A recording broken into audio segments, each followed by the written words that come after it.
তো বলছে যে শরবত কাকে বলে, যে শরবত তো চিনি না, এটা বুঝাবার জন্য বলছি, শরবত তো বুঝি না।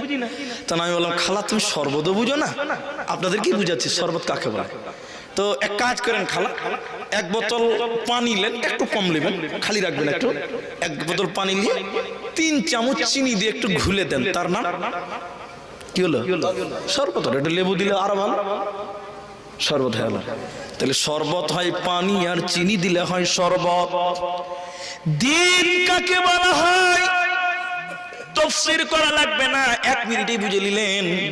আল্লাহর হুকুমকে রাসূলের তরিকায় মানার নাম হচ্ছে দ্বীনুল ইসলাম। আল্লাহর হুকুমকে রাসূলের তরিকায় মানার নাম হচ্ছে দ্বীনুল ইসলাম।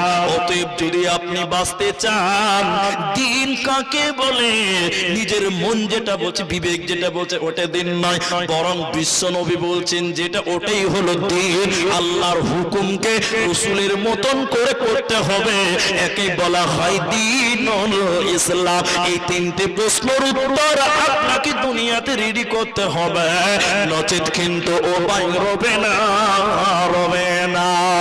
এজন্য আল্লাহর নবী একটা বিরাট তাগিদ দিয়েছেন, গুরুত্ব দিয়েছেন। বলে কিসের গুরুত্ব? নবীজি বলছেন কোন মানুষ যদি মারা যায় আর ওই মাইয়াতের কেউ যদি জানাজা পড়ে, 1 কিরাত তাকে নেকি দেওয়া হবে, আর 1 কিরাত বামানা 1 উহুদ পাহাড় সম পরিমাণ নেকি দেওয়া হবে। দ্বিতীয় নম্বর নবী বললেন কেউ যদি দাফন কাফন কমপ্লিট পর্যন্ত সমাপনী পর্যন্ত থাকে, ওই ব্যক্তিকে 2 কিরাত নেকি দেওয়া হবে, 2 উহুদ পাহাড় সম পরিমাণ নেকি দেওয়া হবে। কেন কেন কেন বিরাট নেকির অফার দেওয়া হচ্ছে কেন? নবীজি একটা জিনিস তার উম্মতকে বুঝাতে চাইছে, উম্মত তোরা একবার কবরের কাছে আয়, কবর দেখলে মানুষের আখিরাতের কথা স্মরণ হয়, কবর দেখলে কবরের কথা মনে হয়, আখিরাতের কথা স্মরণ হয়। একটু কবরে যাবেন, কবর দেখেন যাবেন, আপনার বাবার কবরটা দেখলে মনটা কেঁদে উঠে কি উঠে না? জুড়ে বলুন। বাপের কবর দেখে মনটা কেঁপে উঠে, আমার বাপ কত কষ্ট করে মানুষ করেছিল, সে বাবা আজকে মাটির বিছানা শুয়ে গেছে। মার কবর দেখলে আত্মাটা কেঁপে ওঠে, বাচ্চা ছেলেটাকে দাফন করেছি, কবর দেখলে আখিরাত স্মরণ হয়ে যায়। এই জন্য নবীজি বারবার তাগিদ দিয়ে বলছে তোরা কবরস্থানে যা, জানাজাতে যা, দাফন কাফন দেখ, কারণ কাফন দাফন দেখলে মানুষের পরকাল স্মরণ হয়। কত লোক দেখলাম মৃত মাইয়াতকে দেখে নামাজ পড়েছে, অনেক লোককে দেখলাম। অতএব কবর তোমরা দাও, কবর বড় কঠিন জায়গা, অতএব কবরে যাওয়ার পূর্বে তোমরা সতর্ক হয়ে দাও, আমাল রেডি করে না। এটা আর্টিকেল পড়ছিলাম, আর্টিকেল ওয়েবসাইট থেকে পড়ছিলাম। একটা মেয়ে মুসলিম হয়েছে, ইসলাম গ্রহণ করেছে, শুনেন, ইসলাম ধর্ম গ্রহণ করেছেন একটা মহিলা।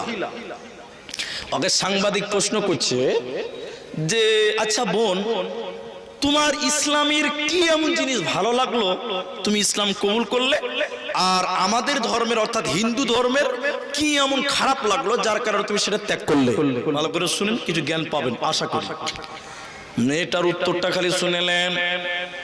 মেয়েটা বলছে ভাই, আমরা যদিও ধর্মে হিন্দু, আমি ছোটবেলা থেকে আমার মাকে মাথায় কাপড় দিতে দেখেছি, কোনদিন আমার মায়ের চুল কোনো পরপুরুষ দেখতে পারেনি, এটা আমরা জীবনে দেখিনি। যদিও আমার মা হিন্দু, দেখবেন অনেক হিন্দু মা বোন আছেন যারা মাথা ঢেকে রাখে, দেখেননি আপনারা?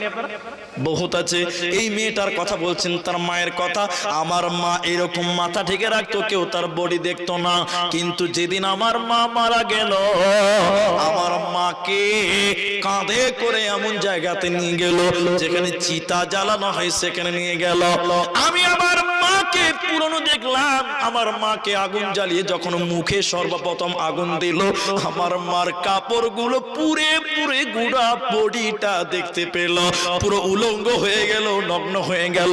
এলাকার সবাই আমার মায়ের এই চিত্রটা দেখতো, উলঙ্গ দেহটা দেখলো, দেখে আমার মনটা এত দুঃখ পেল যে মা সারা জীবন পর্দা করতো, ঢেকে রেখেছিল নিজের শরীরটাকে, মাথা ঢেকে রেখেছিল।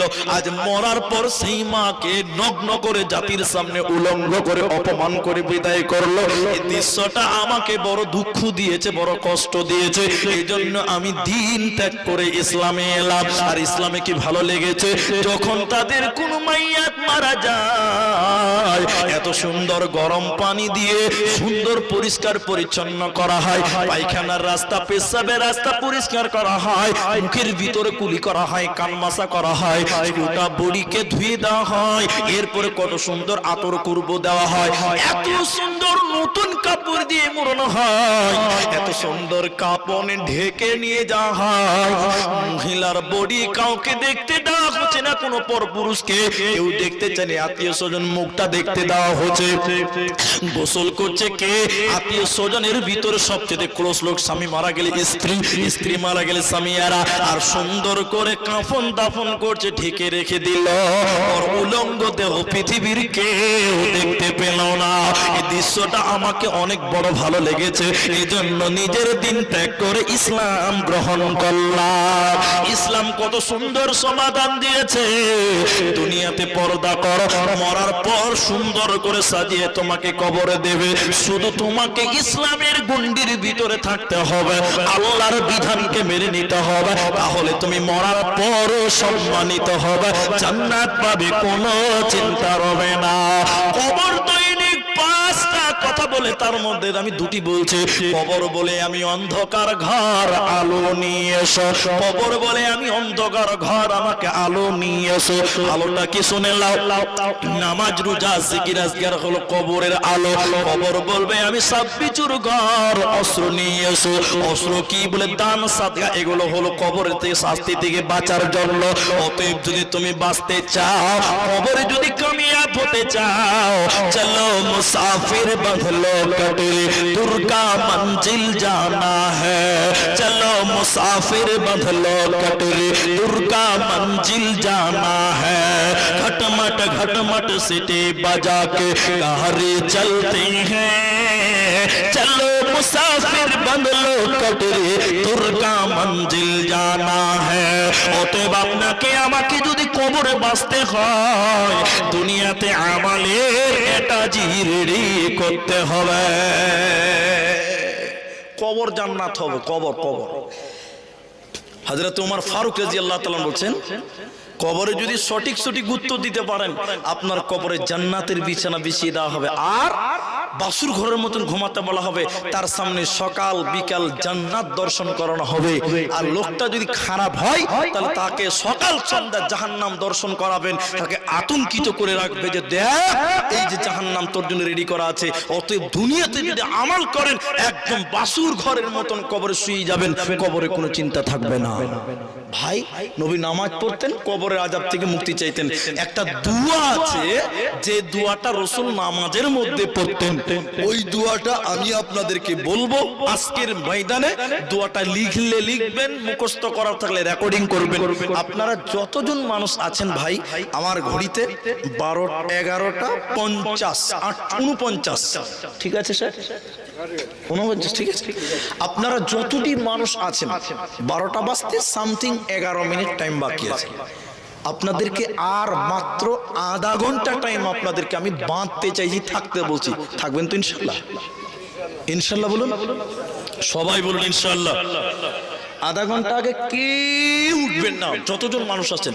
12টার পর লোক থাকবে না, কিন্তু তারপরেও আপনাদের সকল মা বোন বেটি ভাতিজি যারা আছে, ভাই বন্ধু, সবাই অনুরোধ করছি, একটা দোয়া, যারা মোবাইল নিয়ে এসেছেন রেকর্ডিং করবেন, যারা খাতা কলম নিয়ে এসেছেন লিখে নিয়ে যাবেন।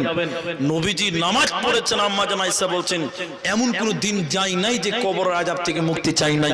তা আল্লাহর নবী কি বলতেন নামাজে কবর থেকে বাঁচার জন্য, কবরের শাস্তি থেকে বাঁচার জন্য? দোয়াটা আপনাদের বলবো, কে কেউ নড়চড় করবেন না। একটা খালি হাদিস আপনাদের সামনে তুলে ধরে আপনাদেরকে সেই দোয়াটা আপনাদের সামনে তুলে ধরার চেষ্টা করব যে আমরা উম্মতে মুহাম্মাদি আমরাও যদি কবরে বাঁচতে চাই, কবর এক কঠিন জায়গা। আজকে আপনি আছেন, কাল সকাল আপনি থাকবেন, এর নিশ্চয়তা কেউ নাই। কালকে জালসা হবে, কালকে আপনি এখানে আসতে পারবেন, এরকম ঘটনা নাই। কত জায়গায় দেখলাম, আমার জীবনে একবার হয়েছে মুর্শিদাবাদে, জালসা করতে করতে প্যান্ডেলে বসে বসেও একটা লোক মারা গেছিল। এরকম ঘটনা আমার জীবনে হয়েছে রানীতলা থানা মুর্শিদাবাদে। যে জালসা করছি হঠাৎ হুলুস তুলুস কি হলো, অমুক লোকটা মারা গেল, হঠাৎ জালসার স্টেজে জালসা শুনতে ওই প্যান্ডেলে শুনতে মারা গেল। অতএব আমরা কে কখন মারা যাব আমাদের কারো জানা নাই। তাহলে কবরের আযাব থেকে আমাদের মুক্তি চাইতে বলা হয়েছে, তাহলে আমাদের দোয়াটা শিখার দরকার আছে না নাই? জোরে বলো। সবাইকে শিখতে হবে। আর আপনাদেরকে বলছি, কবরে এমন কেউ নাই যে যাবেন না, সবাইকে যেতে হবে।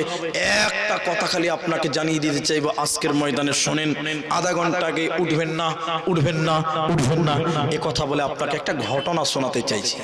ঘটনা কি আছে? হাজরাতে নবী মুহাম্মদুর রাসূলুল্লাহ সাল্লাল্লাহু আলাইহি ওয়াসাল্লামের সঙ্গে চ্যালেঞ্জ হলো। একদম এদিকে তাকান, কেউ নড়চড় করিয়েন না, উঠবেন না, হাজার ব্যস্ত থাকলে উঠবেন না। নবীজির সঙ্গে এলান চ্যালেঞ্জ হয়েছে যুদ্ধের, জিহাদের, যুদ্ধে যেতে হবে। চ্যালেঞ্জ গ্রহণ করেছেন নবীজি। আগামীকাল জঙ্গে তবুকে যেতে হবে। নবীজি বাইতুল মালের গেটটা খুললেন, কি আছে কি নাই দেখি। যুদ্ধের জন্য মাল সামান, অস্ত্র, উট, কাপড় চোপড় লাগবে। নবীজি বাইতুল মালের গেট খুলে দেখছেন সুবহানাল্লাহ, কোনো মাল নাই। নবীজি চিন্তিত হলেন, তাহলে যুদ্ধে জয় হব কি করে? নবীজি চিন্তা ভাবনা করে বললেন, বেলাল, মা বোন কান করে শুনেন। বেলাল বললেন, লাব্বাইক ইয়া রাসূলুল্লাহ। বেলাল রে, আগামীকাল জঙ্গে তবুকে যেতে হবে, কোনো মাল নাই, টাকা নাই, অস্ত্র নাই। তুমি মদিনার আনসার মুহাজিরদের এলান করে দাও, যার কাছে যে মাল আছে এনে মসজিদে নববীতে যেন জমা করে দেয়, আল্লাহর জান্নাতের বিনিময়ে জাহান্নাম থেকে বাঁচার জন্য। হযরত বেলাল আজান দিত উঁচু জায়গাতে দাঁড়িয়ে বললেন, ও মদিনার আনসার মুহাজিরেরা, আগামীকাল জঙ্গে তবুকে যেতে হবে, কোনো মাল নাই। নবী বলছেন, যার কাছে যে মাল আছে এনে মসজিদে নববীতে যেন জমা করে দেয়। নবীজির সাহাবী বিলাল এলান করা শুনে মসজিদে নববীতে সাহাবীরা ঘিরে ধরেছেন মসজিদটাকে। মৌমাছির চাকে ঢেল চালিয়ে দিলে যে অবস্থা হয়, একই অবস্থা সাহাবীরা করেছেন। সেদিন শুনেলেন জান্নাত থেকে বাঁচবেন, জাহান্নাম থেকে, জান্নাত যাবেন, জাহান্নাম থেকে বাঁচবেন। সেদিন হযরতে উমর বলেছিল, আমি আবু বকরকে আজকে দান করে হারাবোই হারাবোই হারাবো। সেদিন হযরত উসমান বলেছিলেন, যত লোক যুদ্ধে যাবে এর অর্ধেক খরচ আমি উসমান, আমি ধনী লোক একাই বহন করব। বলুন সুবহানাল্লাহ। 30,000 সেদিন যুদ্ধে যাবে, 15,000 লোকের খরচ হযরত উসমান একাই বহন করবে। বলুন সুবহানাল্লাহ। 15,000 শুধু উট লাগবে। একটু আপনারা বিবেচনা করুন, 15,000 উটের দাম কত? কেউ বলতে পারবেন? একটা উটের দাম কমসে কম 1 লাখ। কত বলুন? 1 লাখ। 15টার দাম 15 লাখ। 15,000 উট উসমান দিতে রাজি আছে আল্লাহর জান্নাতের জন্য আর জাহান্নাম থেকে বাঁচার জন্য। ওমর বলছেন, আবু বকরকে হারাবো। কেউ বলছেন, হুজুর আমার যা আছে অর্ধেক নিয়ে নেন, কেউ বলছে 3 ভাগ নিয়ে নেন, কেউ বলছে 1 ভাগ নিয়ে নেন। হযরতে আবু বকর একটা ঝোলা নিলেন, ব্যাগ নিলেন, ওতে কয়েকটা দিনার দিরহাম ছিল, কয়েকটা জব এবং গম। ওই মালগুলো নবীজির সামনে ঢেলে দিলেন। নবীজি শুনে নিয়েছেন। উমর বলেছে, আবু বকরকে দান করে হারাবো, আমি জান্নাতি হতে চাই। এবার আল্লাহর নবী আবু বকরকে বলছেন, আবু বকর তুমি কি দিলে তুমি বলো, কারণ উমর বলেছে তোমাকে আজকে দান করে হারিয়ে দিবে। বলো তুমি কি দান করলে বলো। হযরতে আবু বকর বলছে, ইয়া রাসূলুল্লাহ কি দিলাম জানতে চাইছেন? শুনলেন সুবহানাল্লাহ। আবু বকর বললেন, ইয়া রাসূলুল্লাহ আল্লাহকে এবং আল্লাহর নবীকে বাড়িতে রেখে আমার বাড়িতে যা ছিল সব কিছু দিয়ে দিলাম, আমার কিছুই আর বাড়িতে থাকলো না। হযরত ওমর বললেন, আমি আজকেও জিততে পারলাম না, জান্নাতের আশায় জাহান্নাম থেকে বাঁচার জন্য এরকম ঈমানের প্রয়োজন আছে।